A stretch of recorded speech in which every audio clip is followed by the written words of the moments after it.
Jesus Cristo é o Senhor no céu, na terra e debaixo da terra. Ele é santo. Apocalipsis 2, verso 21, estamos en el mensaje a Tiatira.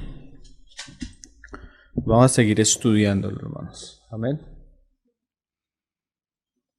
Vamos a leer desde el verso 21 hasta el 25. Dice, está hablando de Jezabel, la fornicación de Jezabel, los que toleran a Jezabel, cosas que ya hemos venido estudiando, y vamos a comenzar el 21. Y dice, y le he dado tiempo para que se arrepienta, pero no quiere arrepentirse de su fornicación. He aquí yo la arrojo en cama y en gran tribulación a los que con ella adulteran, si no se arrepienten de las obras de ella. Y a sus hijos heriré de muerte, y todas las iglesias sabrán que yo soy el que escudriña la mente y el corazón, y os daré a cada uno según vuestras obras. Pero a vosotros y a los que están en Tiatira, a cuantos no tienen esa doctrina y no han conocido lo que ellos llaman las profundidades de Satanás, yo os digo, no os impondré otra carga, pero lo que tenéis, retenedlo hasta que yo venga. Entonces, del pasaje 21 al pasaje 23 vemos el juicio del Señor a Jezabel y a los que no se arrepienten de tal condición. Como el primer día que tratamos el mensaje a Tiatira, hablamos un poco del juicio del Señor, ¿se acuerdan? Aquel que tiene ojos como llama de fuego y pies semejantes al bronce bruñido, que trata, que juzga el pecado oculto. Entonces no vamos a enfatizar en eso porque ese día hablamos un poco de esto. Hoy vamos a hablar especialmente el verso 24 y el verso 25. Esta frase, pero a vosotros y a los demás que están en Tiatira. O sea, los pasajes anteriores están tratando con un grupo de personas entre la iglesia. Pero el Señor comienza a hablar en el mensaje a otro grupo. O sea, es la iglesia de Tiatira, pero son personas que no han participado de lo que está sucediendo en el estado de Tiatira, que no tienen esa doctrina, y dice, y no han conocido lo que ellos llaman las profundidades de Satanás. Yo os digo, no os impondré otra carga, pero lo que tenéis, retenedlo hasta que yo venga. Es como si el Señor, porque ni siquiera este grupo son los vencedores. Este es un grupo que se le llama vencer, pero es un grupo como una especie de remanente en el estado o en la era cuando Tiatira es cuando en Tiatira está gobernando Jezabel, cuando hay idolatría, cuando hay fornicación y cuando hay adulterio espiritual. El Señor nos muestra que aquí hay unos aparte, unos que no conocen eso, unos que no han participado en eso. Seguramente son aquellos mismos que les dice al comienzo, yo conozco tus obras, tu amor, tu fe y esto. Que después dice, pero tengo contra ti. Seguramente estos son los que obran bien, los que aman bien y los que están andando según la voluntad del Señor. Y eso nos muestra que en Tiatira había un remanente, hermano. Un remanente que todavía no es vencedor, sino que se le va a llamar a que venza. Pero en medio de ese ambiente religioso difícil, Dios siempre tiene remanentes. Amén. Entonces vamos a hablar de la época de Jezabel histórica en el tiempo de acá de Elías, y vamos a ver el remanente y cómo siempre este es un lenguaje y esto es algo que el Señor ha hecho en épocas difíciles de su pueblo. Dios, cuando hay un ambiente tan hostil, un ambiente como el de Jezabel, que perseguía, que introducía idolatría, que mataba a los profetas, Dios se guardaba un remanente. Es los otros, los que no participan de esto, los que no toleran esto, los que están guardados en lo escondido, el remanente de Dios. Entonces hoy vamos a hablar de el remanente, los que no han doblado sus rodillas delante de Baal. Amén. Vamos a ver un pasaje primero en Romanos 11 antes de ir a Reyes. Romanos 11, verso 1. Digo pues, ¿ha desechado Dios a su pueblo? Hermano, cuando tú lees esos mensajes a las 7 iglesias, cuando tú ves el pecado, cuando tú ves cosas tan contrarias en el pueblo de Dios, podríamos pensar que Dios ha desechado a su pueblo. Podríamos pensar que Dios se hace a un lado y deja a su pueblo en su locura. Israel una y otra vez tuvo la tendencia a apartarse de Dios, pero aún en ese estado de Israel de rebeldía, en ese estado de oscuridad, en ese estado de idolatría, Dios no desechó a Israel, sino que en medio de ese Israel idólatra, de ese Israel pagano, Dios se reservó un remanente. Así vemos en Tiatira, en medio de una iglesia donde hay un pecado, donde hay un espíritu predominante como el de Jezabel, Dios siempre se ha guardado un remanente, ¿no? Y eso es lo que viene diciendo Pablo. En ninguna manera, o sea, Dios no desecha a su pueblo, porque también yo soy israelita de la descendencia de Abraham, de la tribu de Benjamín. Y mira cómo Pablo va a remontarnos a la época de Jezabel, de Acab, de Elías, y dice: ¿no ha desechado Dios a su pueblo, al cual desde antes conoció? ¿O no sabéis que dice de Elías la Escritura?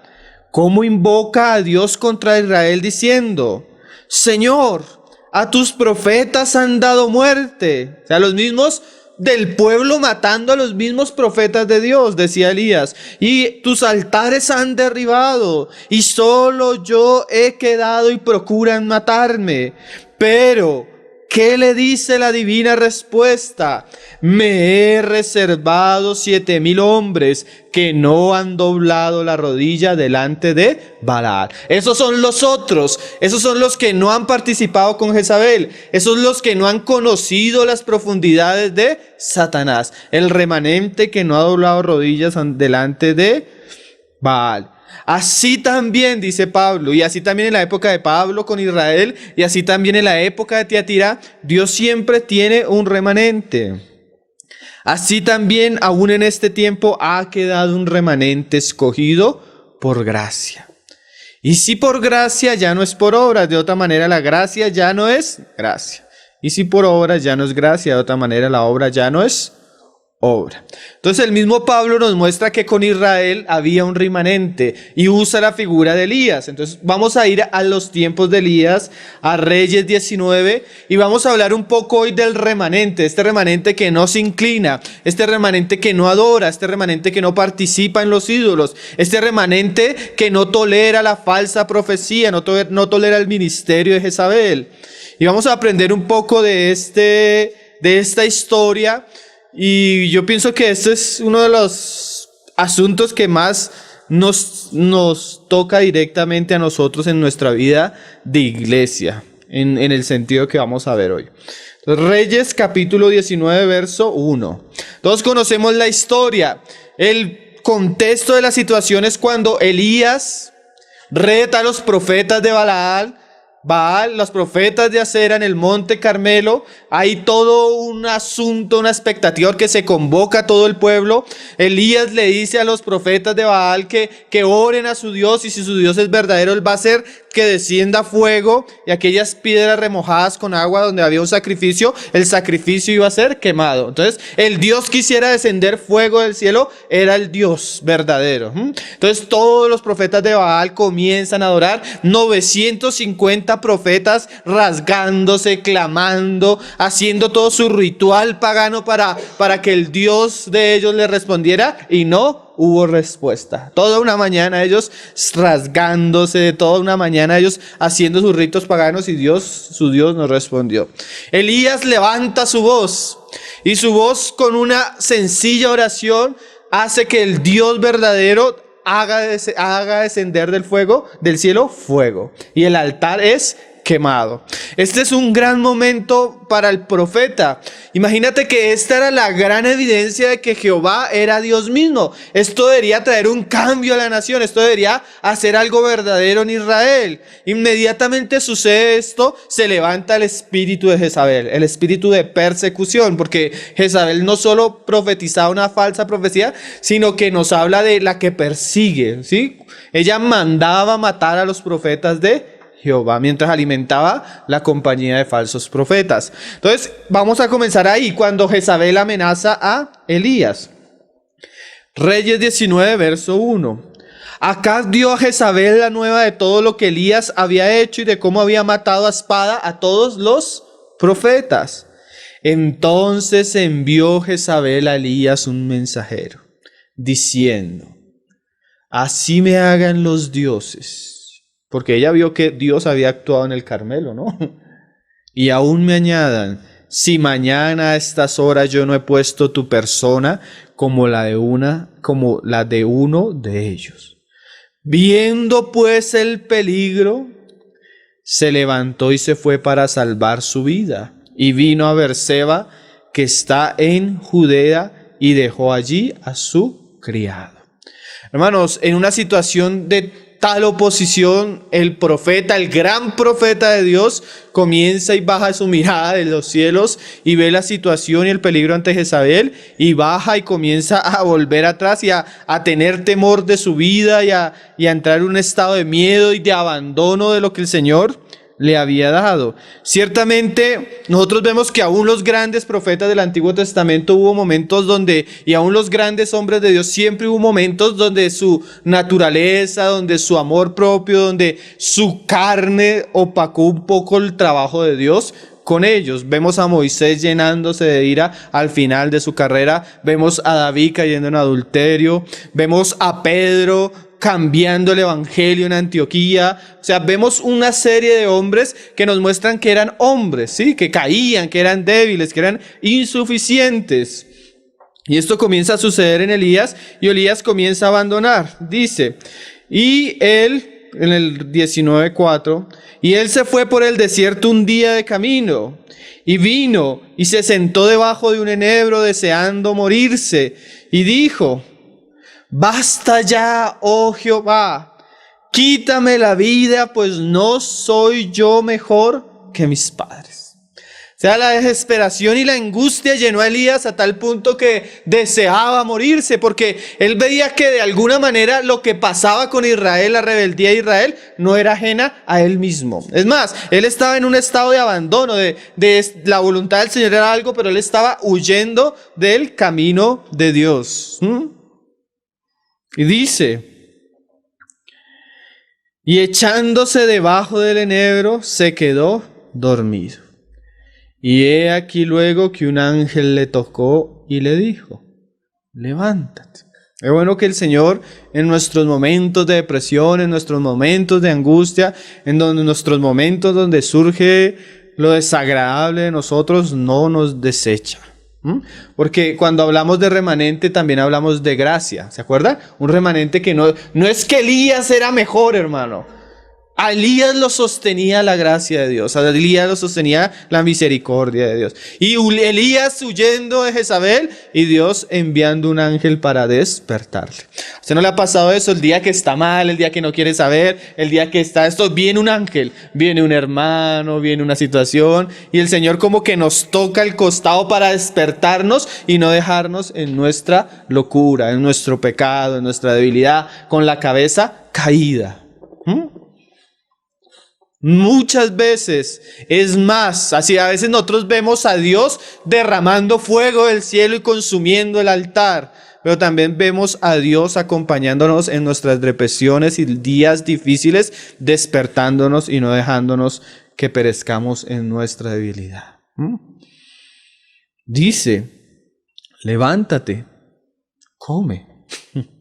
No le dice nada más, sino, párate, Elías, come. Entonces él miró, y he aquí a su cabecera una torta cocida sobre las ascuas y una vasija de agua, y comió y bebió, y volvió a dormirse. Y volviendo el ángel de Jehová la segunda vez lo tocó diciendo: levántate y come, porque largo camino te espera.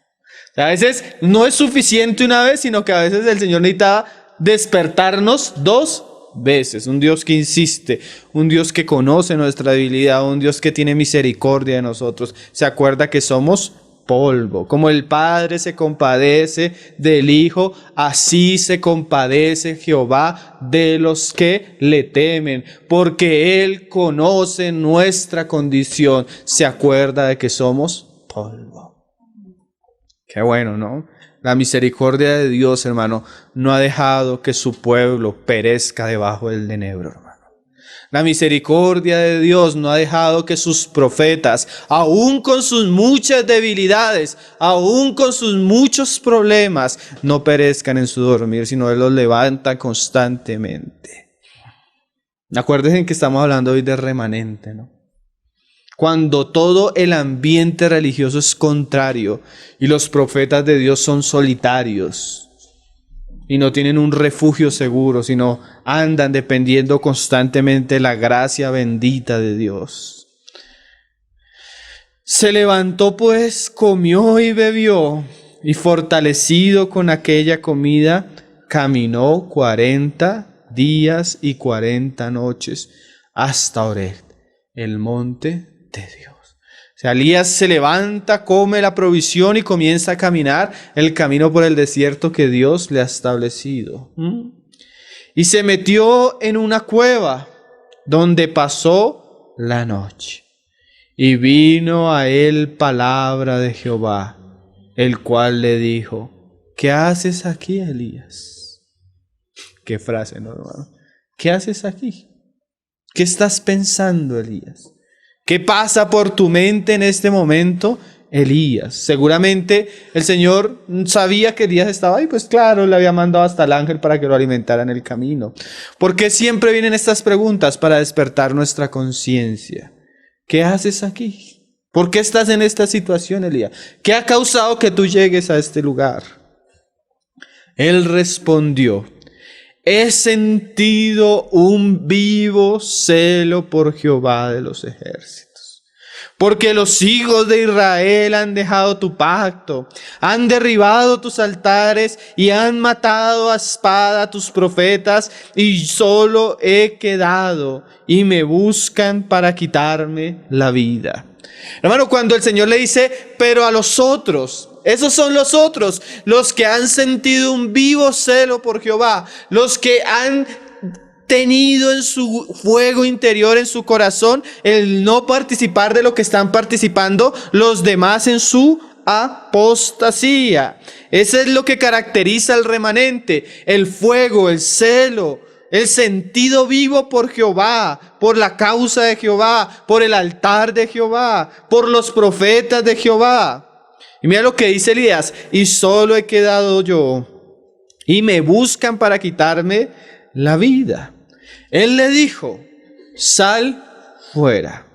Porque a veces el Señor no nos quiere dejar así postrados en nuestras angustias, en nuestros temores. Ciertamente un peso que veía Elías era cómo ver al pueblo de Dios apartándose, cómo ver al pueblo de Dios apostatando, cómo ver al pueblo de Dios tan indiferente con Dios mismo. Entonces Elías dice: Señor, me he quedado solo yo y tu pueblo te abandonó, tu pueblo profanó, tu pueblo persiguiendo a tus profetas, y yo solo he quedado solo. Y el Señor le dice a Elías: Elías, te va a mostrar algo, no estás tan solo como tú crees, no eres el único como tú crees. Yo me he guardado, ahorita le vamos a leer, yo me he guardado un remanente. Porque a veces creemos que somos los únicos que oramos, somos los únicos que hablamos esto, somos los únicos que nos duele ciertas cosas. Pero Elías, yo te voy a mostrar varias cosas, Elías. Y dice, él le dijo: sal fuera y ponte en el monte delante de Jehová. Y he aquí que Jehová pasaba, y un grande y poderoso viento que rompía los montes y quebraba las peñas delante de Jehová. Pero Jehová no estaba en el viento. Y tras él un terremoto, pero Jehová no estaba en el terremoto. Y tras el terremoto un fuego, pero Jehová no estaba en el fuego. Miren estas frases tan interesantes, hermano. Nosotros y Elías había conocido que Jehová estaba en el fuego cuando descendió. en el Carmelo. Conocía la historia de Moisés cuando Jehová estaba en la zarza ardiente. Que conocía la historia de Israel en el desierto cuando Jehová estaba en el monte y humeaba y caían truenos. Porque eso es una revelación que tú encuentras en la escritura de Dios mismo. Dios mismo actuando y manifestándose de una manera poderosa. Y nosotros muchas veces queremos ver eso. Queremos ver ese poder, eso extraordinario. Eso como Pentecostés, que los hermanos oraban y caía fuego del cielo y la gente hablaba en lenguas, o esos momentos cuando Pablo oraba y los enfermos eran sanados. Pero hay momentos en el pueblo de Dios y en el trabajo de Dios y en la economía de Dios donde Dios no está involucrado en esas cosas, porque la condición actual de su pueblo es tan contraria que Dios se encuentra revelándose en lo poco, en lo pequeño, en lo oculto, donde no es tan visible, donde parece que la gloria de Jehová no es tan poderosa, en el silbío apacible. Y nosotros debemos saber que Dios se puede manifestar de maneras muy poderosas y grandes y visibles. Pero también debemos saber que Dios habla de una manera suave, sencilla. Y que debemos aprender a escuchar la voz de Dios y ser sostenido por ese silbido suave que Dios le concede a sus profetas en medio de tiempos de decadencia, a su remanente. Mira lo que dice: y tras el fuego un silbo apacible y delicado. Y cuando lo oyó Elías, cubrió su rostro con su manto y salió. Y se puso a la puerta de la cueva. O sea, Elías percibió que en el silbo apacible estaba la presencia del Señor. Y saben que, hermanos, a veces nosotros esperamos muchas cosas grandes para inclinarnos, pero si nosotros aprendiéramos a escuchar la voz del Señor en una palabra sencilla, en una reunión sencilla, donde estamos pocos delante del Señor, muchos haríamos como Elías, cubriríamos nuestra cabeza y nos inclinaríamos delante de Jehová. Porque a veces no estamos delante de un hermano, no estamos delante de un grupo de personas, sino debemos aprender a escuchar la voz del Señor, que es suave y sencilla en lo poco, en lo oculto, en la cueva, donde no hay un aparato religioso grande, porque en los tiempos de Elías el aparato religioso se había pervertido, se había llenado de idolatría y de apostasía. Y en medio de esos tiempos Dios va a hablar, Dios va a revelar y Dios va a recoger ese remanente, pero es un remanente que tiene que aprender a escuchar el silbo apacible del Señor. Mira lo que pasó. Y cuando lo oyó Elías, cubrió su rostro con su manto y salió. Y se puso a la puerta de la cueva, y aquí vino a él una voz diciendo: ¿qué haces aquí, Elías?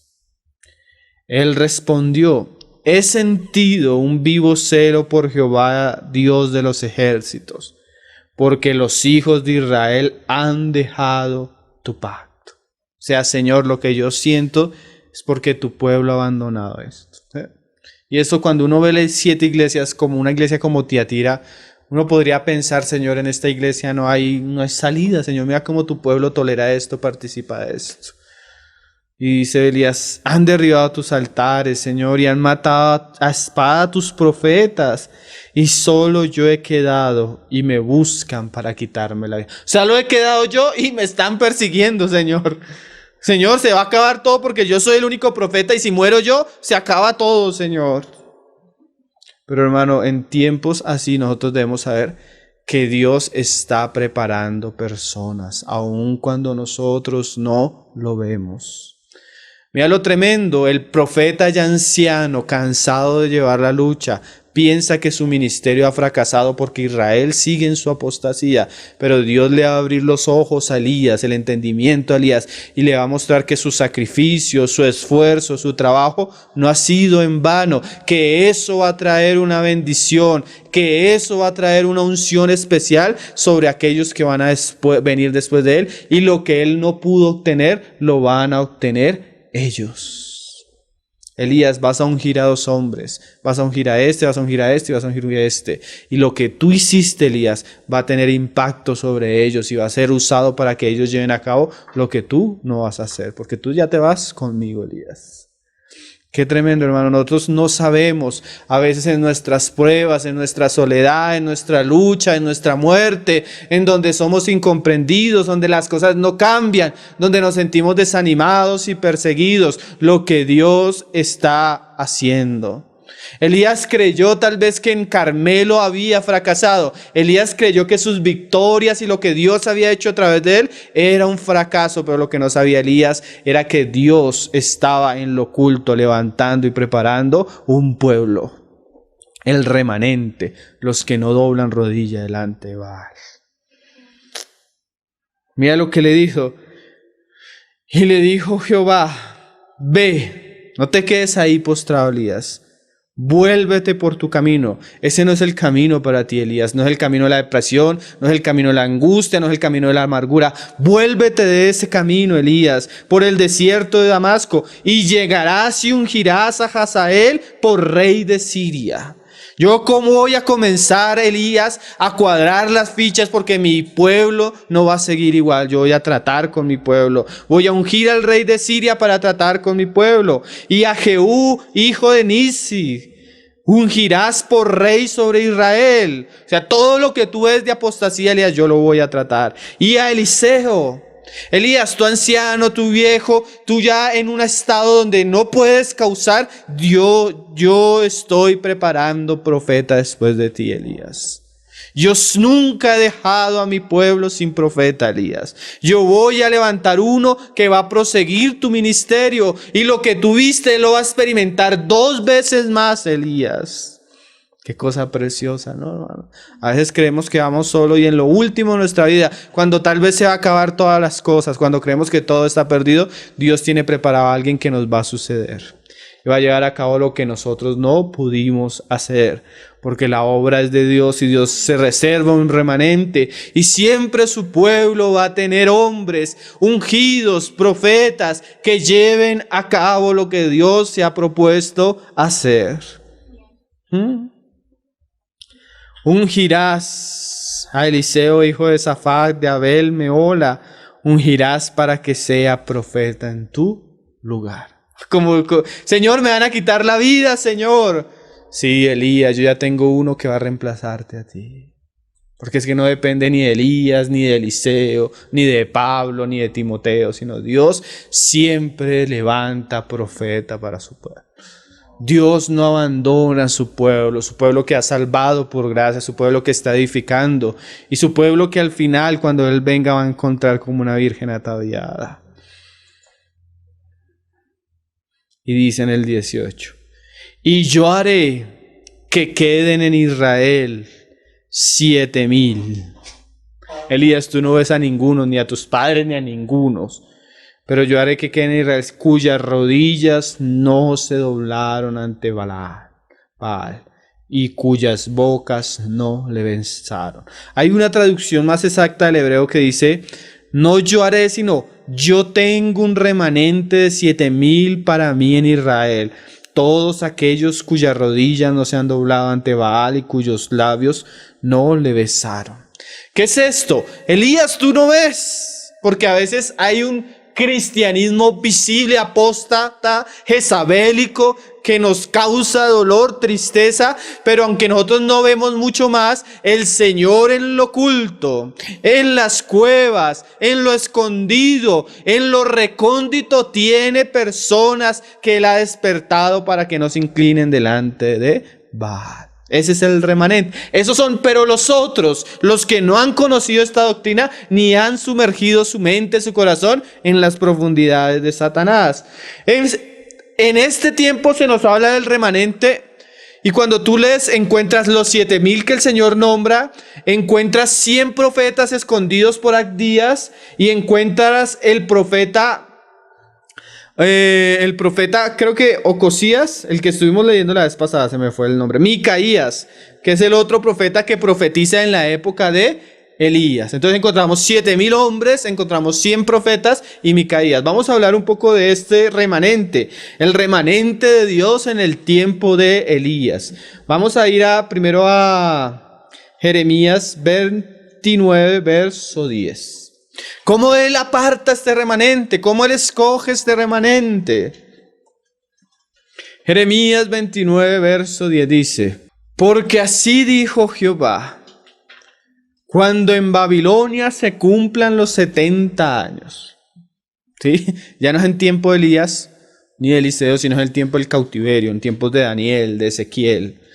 Dice, cuando en Babilonia se cumplan los 70 años, el Señor también le pone un tiempo a la maldad de su pueblo y un tiempo al trato de su pueblo. Dice, yo os visitaré y despertaré sobre vosotros mi buena palabra.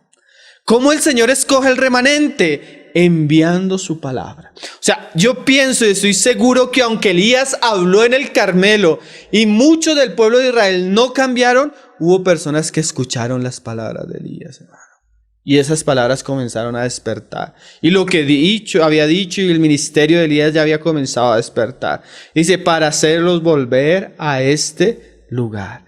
Ageo 1, verso 14 nos habla de eso, cómo Dios despierta el espíritu de las personas a través de su palabra. Ageo 1, verso 14.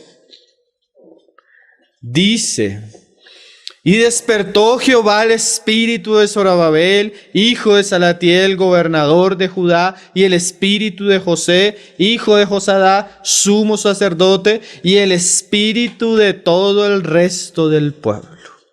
O sea, es Dios por su gracia, por su palabra, despertando la conciencia de los hombres, despertando el entendimiento de los hombres, inquietando a su pueblo al estado en que ha caído, para que salga, para que vuelva a Dios, para que restaure lo que está destruido. Nosotros vemos en Tiatira unos hombres que oran, que obran, que aman, que tienen fe, seguramente porque Dios por su espíritu los despertó para no participar del espíritu contrario de la época y ser vueltos a Dios. Y dice, y vinieron y trabajaron en la casa de Jehová de los ejércitos, su Dios. Personas con el celo, personas con amor para trabajar para la restauración del propósito de Dios en su tiempo. Ahora sí vamos a ver los remanentes. Primero vamos a ver el remanente de 100 profetas en el tiempo de Elías. Primera de Reyes 18:2. Seguramente profetas despertados como los pasajes que leíamos por la palabra de Jehová. Hombres inquietos por restaurar el altar, por restaurar la casa, por restaurar el pacto de Dios con Israel. Primera de Reyes 18, verso 2. Aquí surge una figura bien interesante, hermano. Surge la figura de Abdías. ¿Sí saben quién es Abdías? Acab tenía un siervo, un sirviente de alto rango, que es el sirviente que él manda a buscar a Eliseo, a Elías. ¿Se acuerdan? Ve a buscar a Elías y él que se encuentra con Elías. Y este siervo es puesto en un lugar. Yo pienso que Dios soberanamente lo pone en un lugar estratégico porque este siervo en una época de sequía, acuerdan que Elías oró y dejó de llover y una sequía terrible que no había hambre ni nada, pero Dios permite que Abdías esté al lado de Acab y aunque en el pueblo había necesidad y sequedad, seguramente el rey tenía su buen granero guardado. Entonces los que sufrían eran los del pueblo, porque en la casa de Acab había tanta comida que Jezabel usaba y proveía una mesa para los falsos profetas. 950 falsos profetas sostenidos por Jezabel en tiempo de sequía. O sea, imagínate, el mundo es un lugar donde hay sequedad. Y en esa sequedad Satanás usa la necesidad de los hombres para alimentarlos de falsas profecías. Es el cristianismo actual. Mucha gente cree y recibe eso porque tiene necesidad de algo. Como no encuentra a Cristo, se llena de cosas falsas. Pero en esta casa de Acab tiene un siervo que tiene temor de Dios. Y a escondidas, hermano, en lo oculto, comienza a tomar de la provisión del rey y comienza a alimentar 100 profetas de Jehová. Mira el punto estratégico. El Señor pone a Abdías con la intención de proveer alimento a aquellos profetas de Jehová. Vamos a leerlo. Y dice, 18:2. Fue pues Elías a mostrarse a Acab, y el hambre era grave en Samaria. Y Acab llamó a Abdías su mayordomo, su siervo. Abdías era en gran manera temeroso de Jehová. ¿Sabe qué significa la palabra Abdías, hermano? Del hebreo de Obadía, que significa sirviente de Yahvé. O sea, Abdías era sirviente de Acab, entre comillas, pero en realidad Dios lo había puesto ahí para servirle a Dios mismo. Hermano, ¿cuántas cosas Dios hace estratégicamente para poner a sus hijos en ciertas situaciones, para que sus hijos de alguna manera provean el alimento para que los siervos de Jehová no mueran de hambre? Todo un arreglo administrativo de Dios para poner a Abdías en un lugar clave para que él por medio de su trabajo no le sirva a Acab, aunque le servía a Acab. Sí, porque nosotros no debemos ser irrespetuosos con nuestros jefes, la situación que el Señor nos ha puesto, pero nosotros debemos de darnos cuenta como Abdías que si el Señor nos ha puesto ahí es porque Él tiene un plan para que nosotros sirvamos de alguna manera al Señor mismo. Decía el hermano Chuy Olivares en una predicación hablando del dinero y el trabajo. Decía, Dios te puso a trabajar por 3 cosas. Primero, para que sostengas tu casa. El Señor te pone a trabajar para que tú comas de lo que trabajas.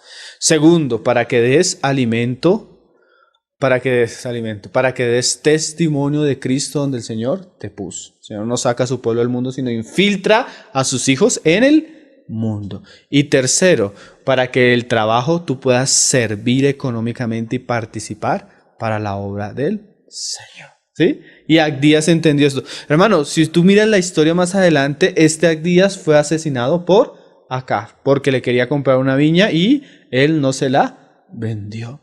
¿Cuánto tiempo nosotros tenemos aquí en la tierra, hermano? No sabemos. Abdías tenía los días contados. Pero el tiempo que estuvo, el tiempo que vivió, usó su trabajo, usó su vida, no era un profeta, hermano, no era alguien que hablaba, no era alguien que trabajaba, no era alguien como Elías que se paraba al frente y desafiaba a los profetas de Jehová, de Baal, pero era alguien que alimentaba los profetas, ¿no? Que frase me parece la figura de Abdías en un tiempo de tanta hostilidad. Es una figura bien interesante, ¿no? El que alimenta a los profetas de Jehová. Y acá llamó a Abdías su mayordomo. Abdías era en gran manera, esa frase, ¿no? En gran manera temeroso de Jehová. Porque cuando Jezabel destruía a los profetas de Jehová, Abdías tomó a 100 profetas y los escondió. Mira esas frases, hermano. El remanente habla de algo escondido. ¿Por qué? Porque cuando tú escondes algo es cuando tú lo quieres guardar, ¿sí? Tú no dejas cosas valiosas a la vista porque es peligroso, se lo pueden robar, tú metes el dinero y las cosas que son valiosas para ti en un lugar escondido. A veces nosotros quisiéramos que la iglesia sea muy visible, pero cuando hay tanta apostasía y cuando hay tanta contrariedad, parece ser que uno nota que el Espíritu del Señor, en vez de hacer conocido a su pueblo, es esconderlo. Es un misterio, porque la iglesia ha sido puesta para ser candelero y alumbrar. Pero muchas veces cuando el Señor ve una apostasía tal en su pueblo, Él saca de entre su pueblo a uno y los esconde. No los deja morir, los alimenta. Es como cuando Él dice, ese remanente escogido, esa piedra preciosa, eso que apartó Él para sí mismo. Tremenda esa figura, ¿no? A veces nosotros queremos que la iglesia sea muy visible, muy impactante, muchas obras que cojan nombre. Pero tal vez hay veces el Señor quiere que su iglesia esté escondida por el ambiente tan contrario. Eso es un misterio, ¿no, hermano? A los otros. ¿Cuáles son los otros? El que le hablaba el Señor a Teatira. Los que estaban en la cueva, hermano. ¿Saben que el ambiente de una cueva, la figura... En el Antiguo Testamento la cueva es una figura de muerte porque las cuevas eran el lugar donde enterraban a la gente en esa época. Es más, la palabra Saúl, que viene de Shaul, viene de la palabra de un hebreo que significa tumba o cueva. Saúl fue una cueva para Israel, un lugar de muerte. Entonces, a veces el Señor nos pone a la iglesia en un estado donde visiblemente no es tan agradable, donde es un ambiente que parece de muerte, pero en medio de la muerte hay vida, hay alimento, hay provisión, hay revelación, hay santidad, hay fidelidad al pacto, hay fidelidad a las escrituras, pero aún así están en la cueva. Qué misterio, ¿no? A veces uno llega a la iglesia y aparentemente es una cueva, hermano. Un remanente, pocos, con luchas, viendo unas cosas difíciles, viendo esto como desagradable, pero tú entras a la cueva y vas a escuchar la voz de Dios. Vas a recibir pan del cielo, vas a ser alimentado, enseñado, instruido, tu espíritu va a ser despertado. La cueva. Cuando la iglesia se vuelve un remanente en cuevas, ya no está el templo grande, porque el templo grande con su gran sacerdocio lo tenía Jezabel controlado con sus falsos profetas. El remanente está en una cueva, ¿no? El remanente de Tiatira. Por eso le digo que yo siento que este pasaje, este mensaje toca bastante la manera como el Señor nos ha permitido, nos ha llamado a caminar delante de Él. ¿No les parece? Dice, y Abdías tomó a 100 profetas y los escondió. Uy, a veces, hermano, en casos... ¿Por qué los escondió? Porque había persecución. Nosotros... El Señor le decía a sus discípulos, sed mansos, pero sed astutos como serpientes. Hermano, hay veces que nuestros nombres no deberían ser muy conocidos, y más en los tiempos de persecución. ¿Ustedes se acuerdan el tiempo de Esdras y Nehemías? Comienzan ellos a reedificar el templo y mandan una carta. Queremos saber quiénes están a cargo de esto. ¿Por qué?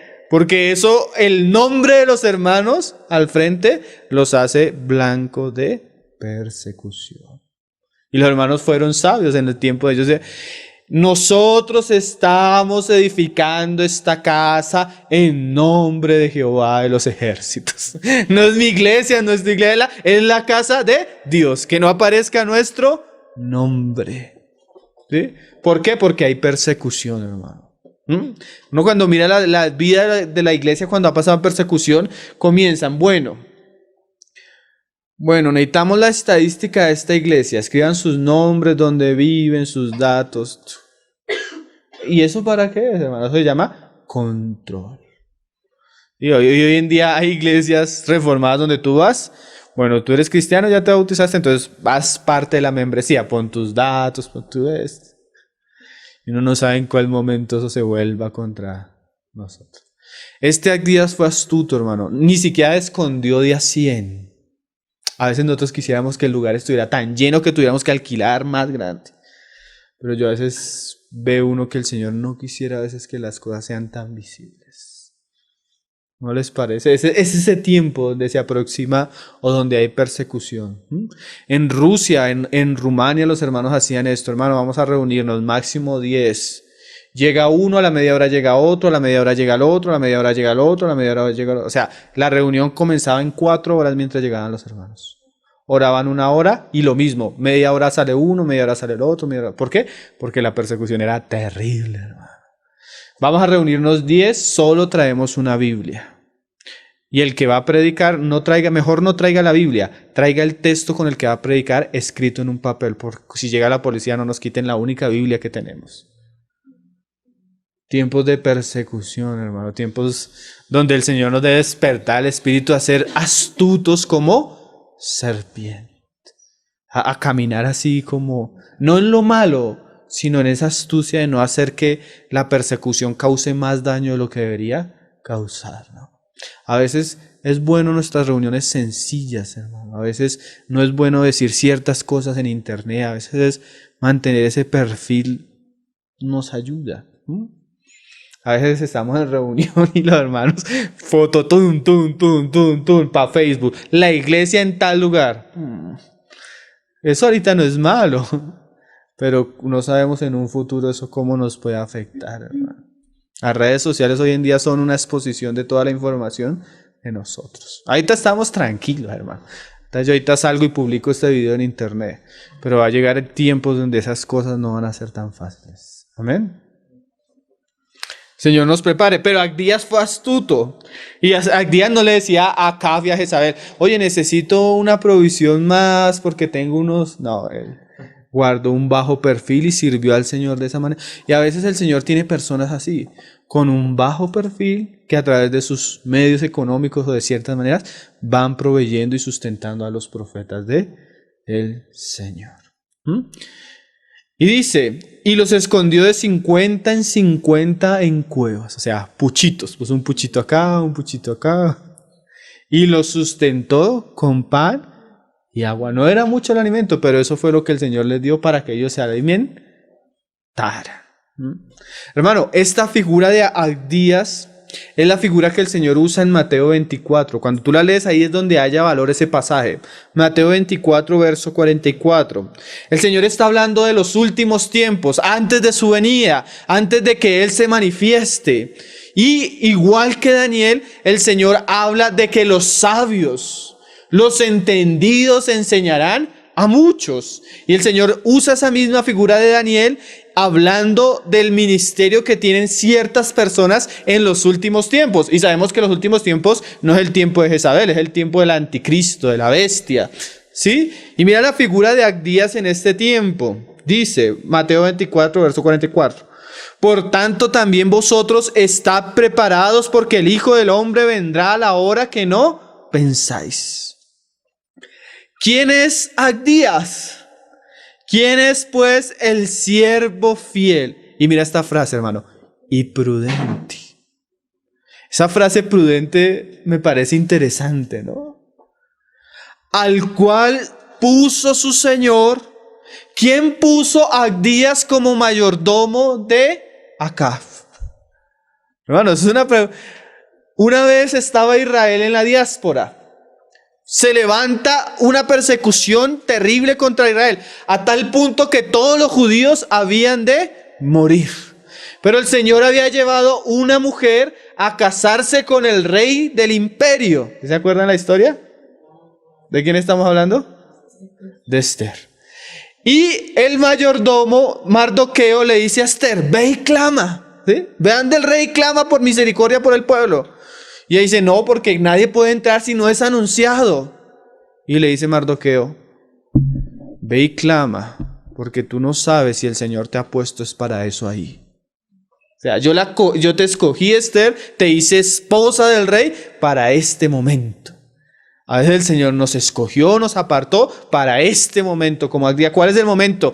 Traer alimento al remanente de Dios. Qué interesante, ¿no? ¿Quién es pues el siervo fiel y prudente al cual puso su Señor sobre su casa para que les dé el alimento a tiempo? ¿Sí? El alimento debe ser dado a tiempo. En el momento de necesidad, Dios necesita alimentar a sus profetas escondidos en las cuevas. Aquellos que van a restaurar el testimonio de Dios en medio de su pueblo. Y Abdías fue fiel. El Señor nos halle fieles, nos halle haciendo lo que debemos hacer. Aunque apareciera que no estamos haciendo nada, el Señor, quién sabe a quién está alimentando en la cueva.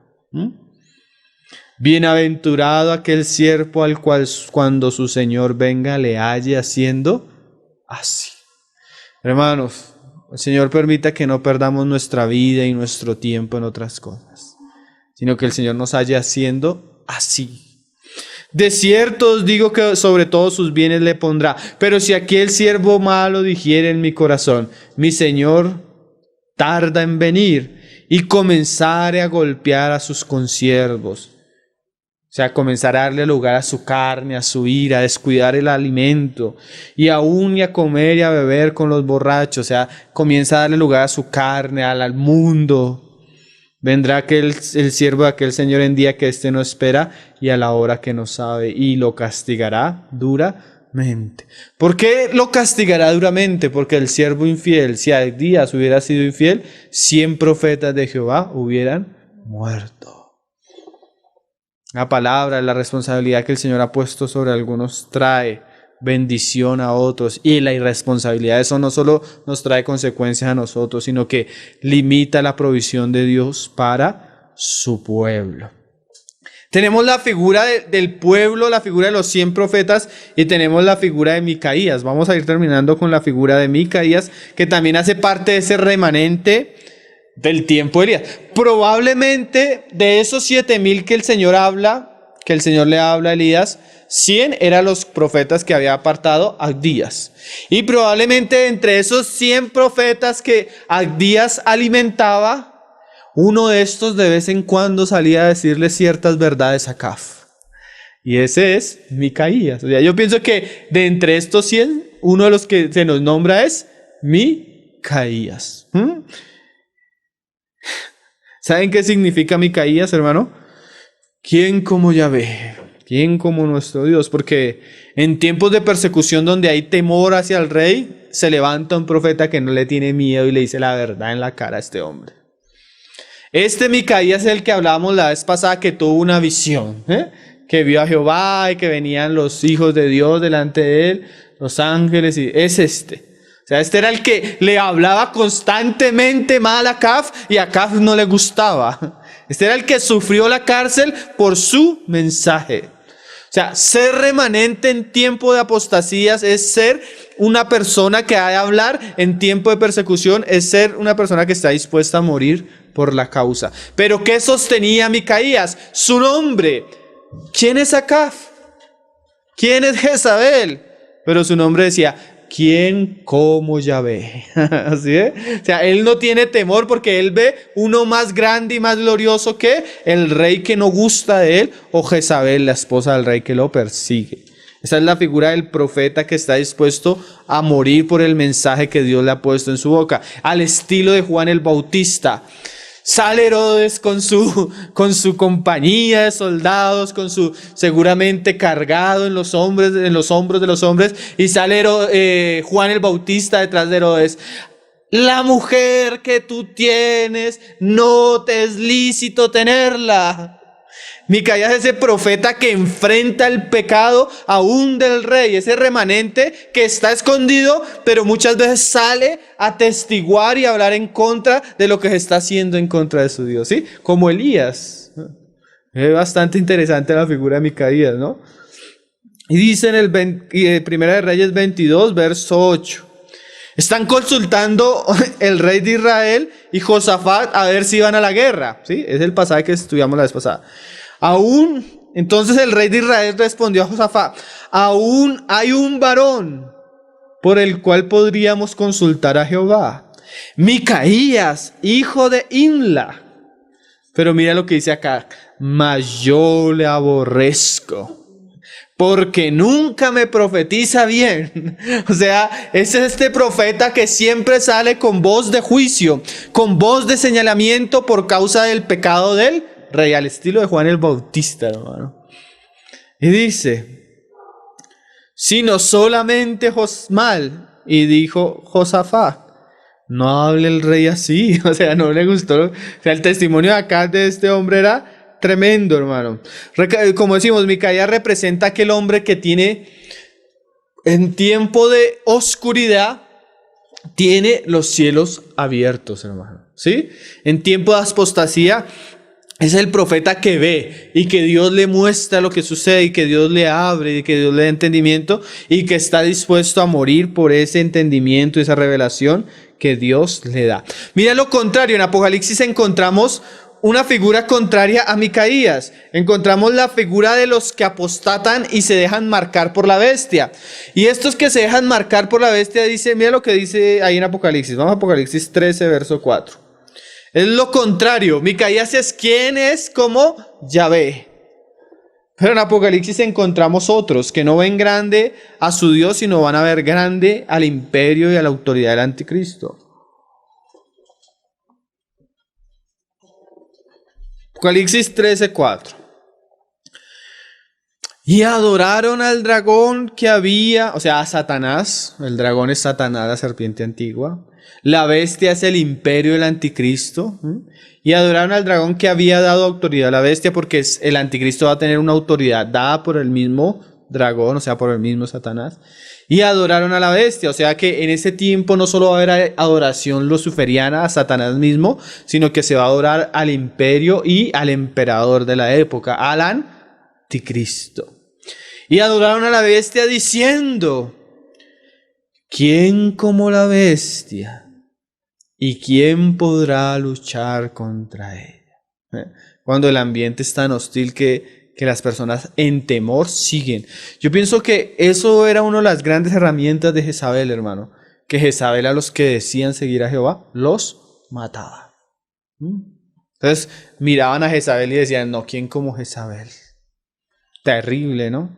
Pero en ese tiempo, aún del anticristo, hermano, vamos a ver un remanente. Unos que no han doblado rodilla ante Satanás, ni adoraron la bestia, ni se marcaron, que están descritos en el 15, que son los Micaías de los últimos tiempos. Ese remanente fiel, ese remanente que da la vida por Cristo. Ese remanente que pasa por esas situaciones.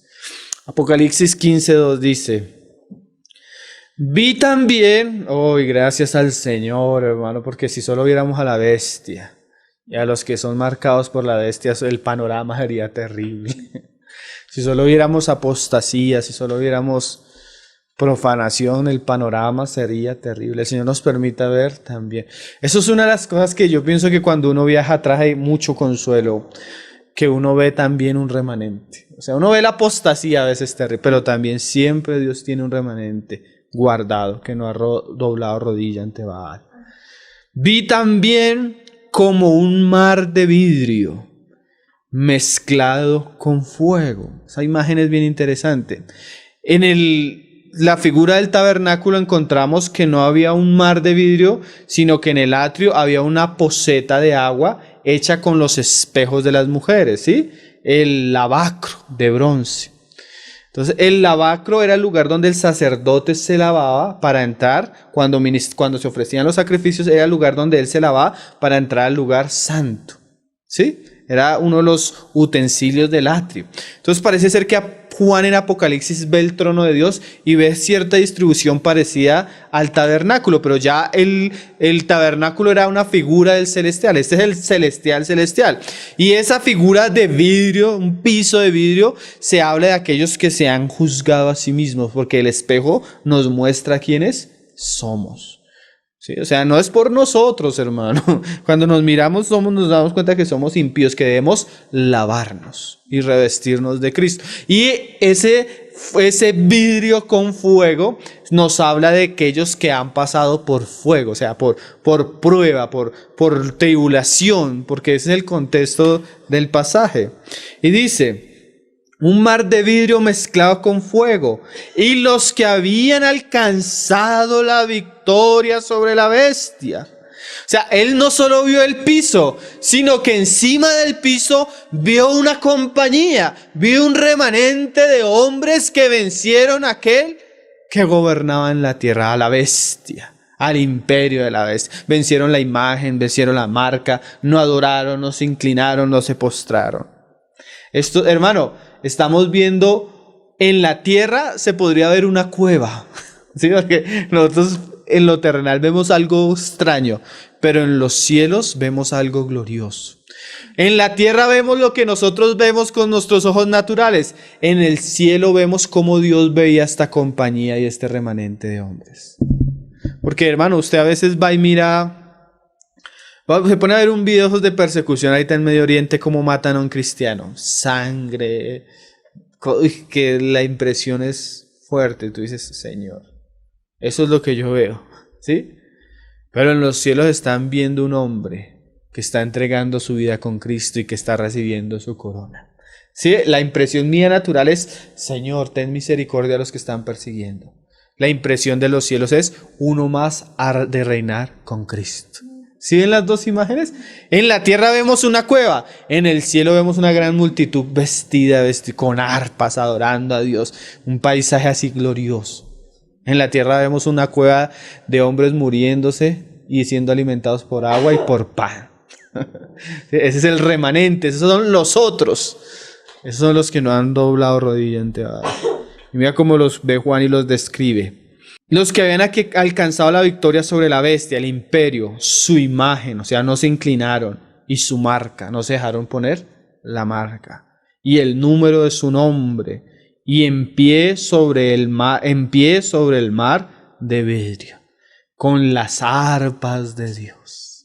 verdaderos adoradores, verdaderos hombres que adoran a Dios en espíritu y en verdad. Y cantaban el cántico Moisés, siervo de Dios, el cántico del Cordero, diciendo, Elías decía, porque Elías no había visto esta escena, Señor, yo solo estoy yo. Pero hay una compañía en una cueva, o en los cielos en este caso, cantando, grandes y maravillosas son tus obras. Señor, Dios Todopoderoso, justos y verdaderos son tus caminos, Rey de los santos. Y aquí aparece Micaías, hermano. ¿Quién no te temerá, oh Señor? ¿Sí? Ese es Micaías. Micaías es, ¿quién como Jehová? ¿Quién no le temerá a Jehová? ¿Quién es? Oh Señor, y glorificará tu nombre, pues solo tú eres santo, por lo cual todas las naciones vendrán y te adorarán, porque tus juicios se han manifestado. Ahí el profeta Juan no solo ve el remanente de las cuevas de Israel, sino que en todas las naciones hay cuevas donde Dios tiene escogidos y redimidos de todo linaje, de todo pueblo, de toda tribu, de toda lengua y de toda nación. Precioso, ¿no, hermano? Este es el remanente, estos son los otros, estos son los que no le han inclinado las rodillas a Baal en un tiempo donde la religión profana y apóstata de Jezabel gobierna. Vamos a terminar leyendo otra vez las palabras del Señor a Tiatira en el verso 24 y 25. Dice, pero a vosotros, ya sabemos quién es ese vosotros, hermano, ese remanente. Esa iglesia secreta, esa iglesia subterránea, esa iglesia que no participó del ambiente religioso de Jezabel. Y a los demás que están en Tiatira, a cuantos no tienen esa doctrina y no han conocido lo que ellos llaman las profundidades de Satanás, yo os digo, mira esta frase, no os impondré otra carga. O sea, ustedes que están en medio de esas luchas, en medio de esa dificultad, en esas cuevas, sufriendo persecución, sufriendo, no les voy a poner otra carga. Manténganse fieles en lo que yo les he puesto. Qué precioso, ¿no? Es igual que a Filadelfia no se le pide que haga más, sino que retenga lo que tiene. A veces nosotros quisiéramos tener un cristianismo que impacta, pero a veces para el Señor sería suficiente mantenernos fieles en lo que Él nos ha revelado. Tremendo, ¿no? Pero lo que tenéis, retenedlo hasta que yo venga. Y ya comenzamos a escuchar que de aquí en adelante a las 4 iglesias siguientes el Señor les habla de su venida. O sea, parece ser que en la venida del Señor la iglesia va a estar en estos estados. Un espíritu de Jezabel, de falsa profecía, pero en medio de eso un remanente que espera al Señor en lo secreto, en las cuevas. El Señor nos ayude a hacer ese remanente. Vamos a dejarlo hasta ahí. Y bueno, ya confiando en el Señor, si el Señor lo permite, ya las próximas hablamos del mensaje a los vencedores, la recompensa a los hermanos en Tiatira. El Señor nos ayude y nos anime a ser el remanente que permanece fiel, hermano, a que no dobla sus rodillas ante el sistema idólatra y jezabélico de la época. Amén. Padre, te damos gracias por tu palabra, Señor. Tu palabra que es vida y que es luz y que alumbra nuestro camino, Señor. Cuánto necesitamos ser consolados, ser exhortados, ser animados por tu palabra, Señor. Ayúdanos a ser como ese remanente, como esos 7,000 en el tiempo de Elías, Señor. Como esos 100 profetas guardados por Abdías, Señor.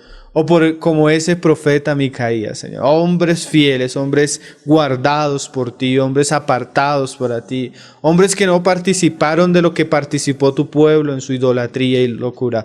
Hombres guardados para ti, Señor. Ayúdanos, queremos ser ese remanente. Trabaja con nosotros, Señor. Santifícanos, despierta nuestro espíritu por tu palabra, Señor.